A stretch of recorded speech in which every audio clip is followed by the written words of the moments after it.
So if there was ever a show that was called American Black Horror Story, this probably wouldn't be too far off from that.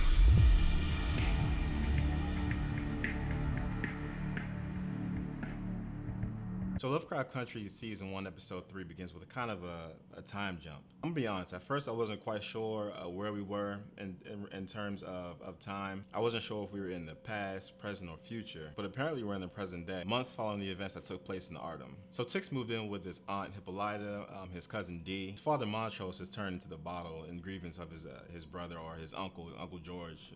Unfortunately, he passed away in Episode 2. Letty just went ahead and she purchased the 13-bedroom home, so she's living it up. From the look of things, she's also trying to mend her relationship with her sister, which before I told you was strained. She's really trying hard to get her sister to move into the house with her, which her sister actually accepts on the condition that she gets the largest bedroom in the house. And now we have ourselves a haunted house story because, I mean, why not? So now we set aside the cannibal cultists, the sorcery, the wizardry. We set aside the portals, the vampire guard dogs, and instead we replace that with Ouija boards, spirits who either can't or just simply won't move on, possession, and now throw a medium in the mix. So Letty decides she's going to help her fellow black man. She's going to allow them to move into the house with her. And, you know, of course, to nobody's surprise, the white neighbors aren't too thrilled about that idea. So obviously the neighbors decide that Lady and all of her tenants aren't welcome in the neighborhood. So what do? They decide to actually park outside of the house, put bricks on their horns, which to me was completely ridiculous. I mean, unless all of the other neighbors are deaf. I mean, something like that would actually affect everybody in the neighborhood who can actually hear, and not just Letty and the tenants in the house, the occupants of the house.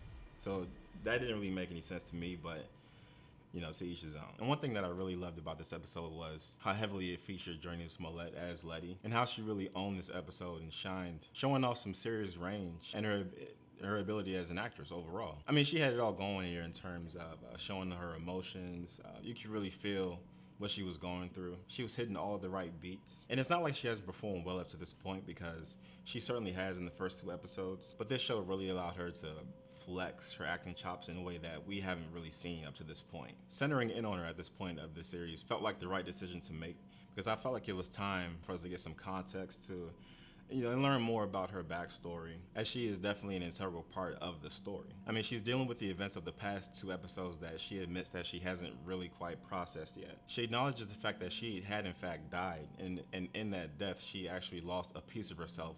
And in this episode, you can see that something is off about her. The episode actually begins with her being in a church because she's just trying to feel something, and I'm really glad that the show acknowledges that. The show could have simply just brushed it off as something that happened to her, like, oh, she died and now she came back to life. They could have made it seem like everything is back to normal since she did come back to life, but they didn't. They actually made it an event that, you know, Letty is actually going through, and something that she really has to process. And that's the way it should be. So this episode is actually more straightforward storytelling than the previous episode. They seem to be shooting each episode as their standalone dramas and its themes, but the story is very much all tied together. And of course, there's a way bigger picture in all of it. So there's actually a reason that Letty decided to purchase this particular 13-bedroom home. What I'm basically trying to say is that this easily could have been just, you know, a throwaway or a filler kind of episode where you just have this haunted house, and you can kind of treat this episode as kind of like, I don't know, a side quest, but it really has substance and it keeps you invested because it does actually tie back to the main storyline. And that's another thing that the show seems to be like very aware of, giving viewers compartmentalized stories, but at the same time giving them solid meaning, making it all important and keeping the audience engaged. And speaking of keeping the audience engaged, the visuals here are spectacular once again, especially when it comes to the supernatural design of the spirits that are in this episode. Oh yeah, and that thing that I was talking about in the previous episode where I felt like something terrible had happened to Letty, well, this episode kind of confirms what did or didn't happen to Letty. And if there's one thing that I've always been kind of unsettled about when it comes to, I don't know, horror kind of movies or film or any kind of horror kind of material, is Ouija boards. I just never really liked the idea of them, the lore behind them, or just the general consensus of what they stand for. So this episode did in fact have a moment in it where there was a Ouija board where Tick's cousin Dee and a few of her friends were playing with the Ouija board. And of course, strange things did happen. And this scene actually features someone prevalent from Black history, which was a nice little Easter egg for anybody who actually noticed it. But who knows?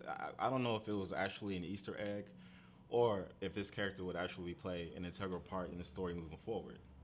And that's one thing I'm interested to see going, you know, moving on. So remember I mentioned the scene with the cars and the bricks on the horns and the neighbors not welcoming Letty and her tenants. That actually got dealt with in glorious fashion. In another scene where Journey Smollett as Letty just straight up owns the scene, and she deals with the cars in a way that I felt was appropriate. And now here we come with the third act of the episode. Journey Smollett is fed up with the spirits in her house. She's done with these haunted. She's done with their house being haunted. She's done dealing with it. So she decides to do some research on the house, look up the house's history, look up previous owners, and she finds out some really disturbing things about the house, about what was going on in the lower levels of the house. I'm not going to go into detail about what was there, but you'd have to check out the episode to know. So you should check it out just off that fact alone. So Letty decides to hire a medium. Medium job is pretty much to come identify the spirits and to cast them out. And here is where the visuals of this episode, and then once again, Journey Smollett's performance as Letty, really shines through. This is really an episode that's centralized on her character. I mean, there's a ritual in the basement spoken in Creole, including Tick, Letty, and this medium. The neighbors the welcoming crew, the neighbors that have been harassing Letty all this time, they finally decided to take it upon themselves and actually break and enter the house. Everything that's happening between, the neighbors entering the house and everything that's happening in the basement is really, really aesthetically pleasing. Especially, I keep going back to this, but Journey Smollett's acting in this scene is incredible. I mean, she does just a fantastic job. I feel like an episode like this is kind of like an audition to bigger roles. And then we have a scene in the end which actually ties everything all together from episodes 1 and 2 into the actual haunted house, which is actually another fantastic scene featuring one of the wizards from the first 2 episodes and Tick. Basically, they discover that Letty, her buying this house wasn't a coincidence. I mean, it was pretty much staged for her to buy the house. And in that moment, you kind of learn more about the lore of the characters in the cult. So as you can all probably tell, I'm thoroughly enjoying the show. I'm looking forward to episode 4. Let me know what you guys thought about this episode. Let me know what you guys thought about Journey Smollett's acting. And I also want you to tell me what you think her best role to date is. A lot of you probably who've seen, Eve's Bayou, are familiar with her. She was a child actor in the 90s, and she's done some roles, between then and now, but I feel like this is probably her strongest performance to date. Thank you guys for watching. I'll see you guys next time on episode 4. That's it, bro.